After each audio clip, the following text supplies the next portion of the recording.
தினமும் ஒரு வெளிச்சம். உங்களுடைய இரட்சிப்பு. உங்களுடைய இரட்சிப்பு என்னானது?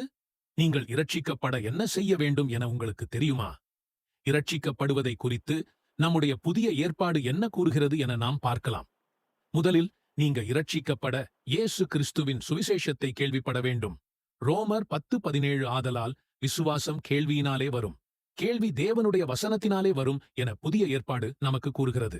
இரண்டாவது, நீங்கள் தேவனுடைய வார்த்தையை கேட்டால்தான் உங்களுக்கு விசுவாசம் வரும்.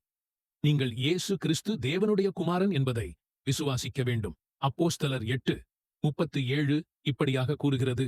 அதற்கு பிலிப்பு, நீர் முழு இருதயத்தோடும் விசுவாசித்தால் தடையில்லை என்றான். மூன்றாவது, நீங்கள் மனந்திரும்ப வேண்டும்.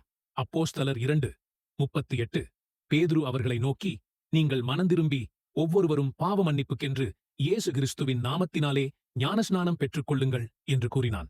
அடுத்தது, நீங்கள் உங்கள் விசுவாசத்தை அறிக்கையிட வேண்டும். அப்போஸ்தலர் 8:37 அப்பொழுது அவன் இயேசு கிறிஸ்துவை தேவனுடைய குமாரன் என்று விசுவாசிக்கிறேன் என்று சொல்லி, அடுத்தது நீங்கள் செய்ய வேண்டியது அப்போஸ்தலர் 8:38 இரதத்தை நிறுத்தச் சொன்னான். அப்பொழுது பிலிப்பும் மந்திரியும் ஆகிய இருவரும் தண்ணீரில் இறங்கினார்கள். பிலிப்பு அவனுக்கு ஞானஸ்நானம் கொடுத்தான். நீங்கள் இரட்சிக்கப்பட ஞானஸ்நானம் பெற்றுக்கொள்ள வேண்டும்.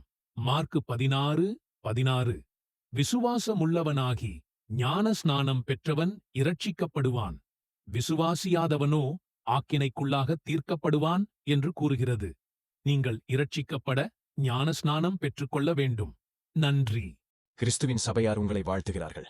ரோமர் 16:16 Churches of Christ greet you. Romans 16:16 இதை குறித்து இன்னும் அதிகமாக தெரிந்து கொள்ள எங்களை தொடர்பு கொள்ளவும். நன்றி.